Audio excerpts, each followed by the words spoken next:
So before we start today's video, obviously as of this recording, it's not quite the Eastern Pacific hurricane season, but by the time it's going out, it will be Eastern Pacific hurricane season. So, hello everyone, welcome to the 2026 Eastern Pacific hurricane season. We're actually not a hurricane, but we do service for sure. Look, we're not gonna have real ones until there's something going on, and right now there's not going on. Of course, there's not something going on. It's really the first day, but we're looking towards an active season in the Eastern Pacific. I'm going to tell you my news predictions and see if anything's changed.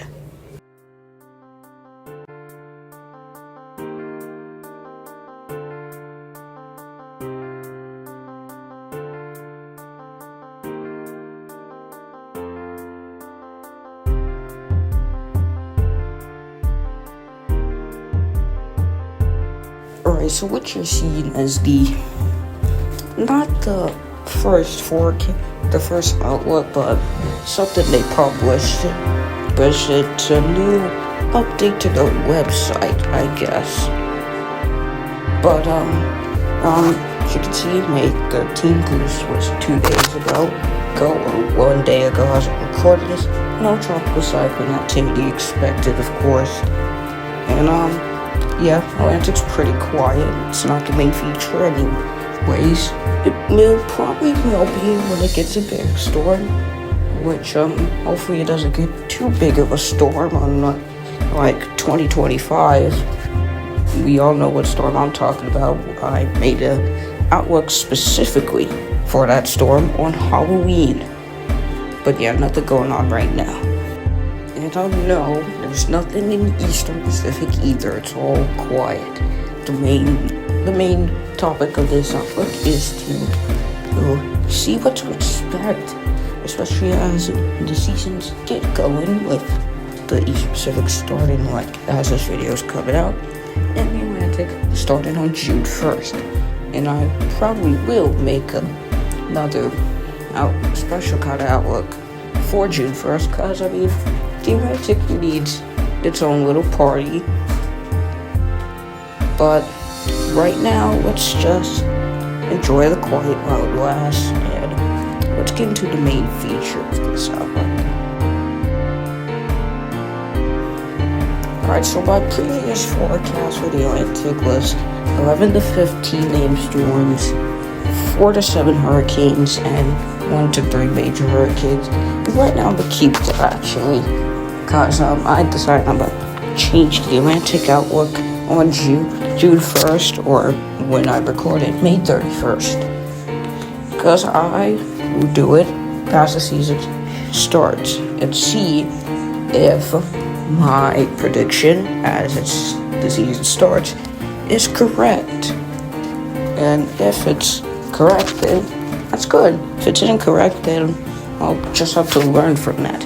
But the Pacific is what I will be updated since it's the start of the season. It's May 15th that is just going out. Because as you can see, I'm calling for now 15 to 20 named storms, 6 to 12 hurricanes, and 3 to 5 major hurricanes.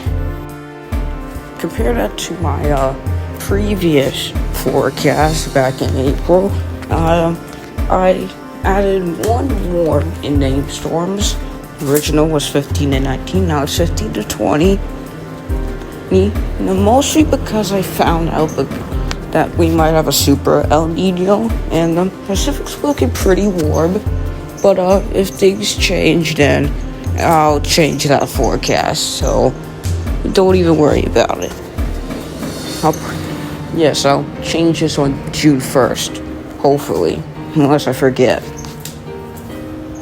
I probably will forget, so I might need a reminder. But I extended my range on the Pacific. It was originally 7 to 12, now it's 6 to 12, as you can see.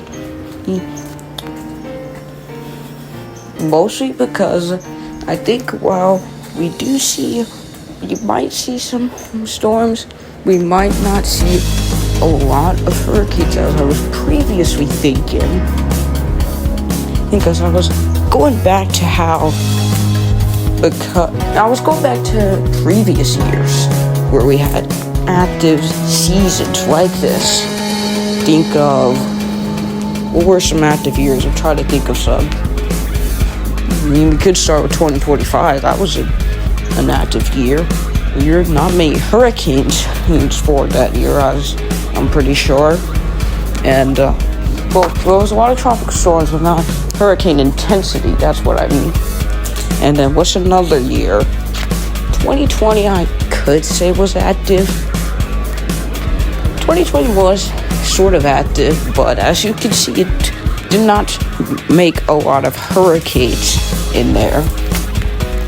What are some others? I'm trying to think of some right now, but I'm probably going to be so upset because I'm going to think of all the active ones. I would say 2023, but 2023 kind of produced a good amount of hurricanes. So just think of 2025 and 2020, both active years. They didn't really get that many hurricane intensity. 2020 has an excuse. It was La Nina.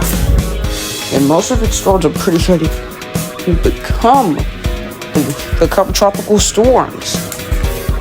And then, of course, we have 2025, which La Nina isn't much of an excuse because it kind of died. But, yeah, it didn't produce that many hurricane intense storms. It did have a lot of storms, but not a lot of hurricanes in there. Unless, of course, we count all those other ones.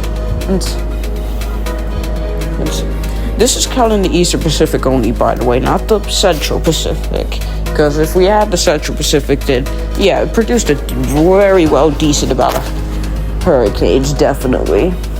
But this is just the Eastern Pacific. But 2026 could produce a lot of named storms, but not a lot of hurricanes. Though I expect the same amount of majors, because there's still a good chance we could get a few good major hurricanes in there.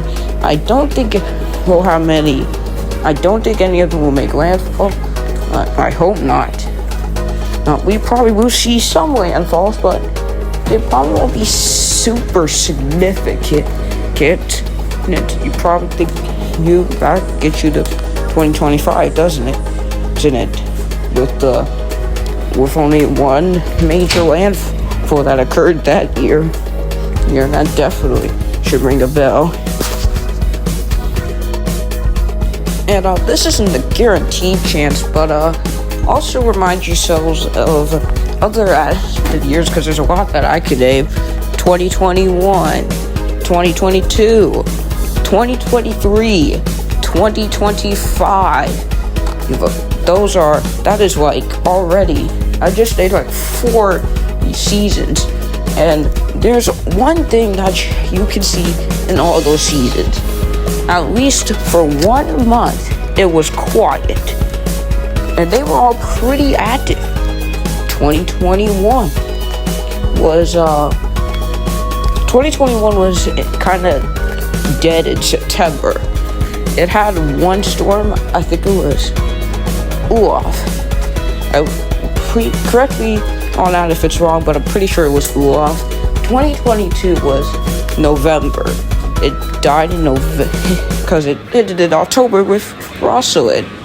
And then 2023 was dead in May and almost most of June. And despite that, it got a pretty good active season. 2025 had a burst of activity. You saw that.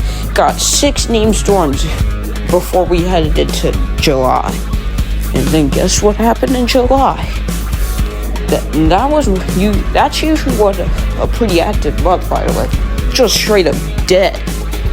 We didn't even get another named storm till like July 30th or 31st. It was pretty dead month that time.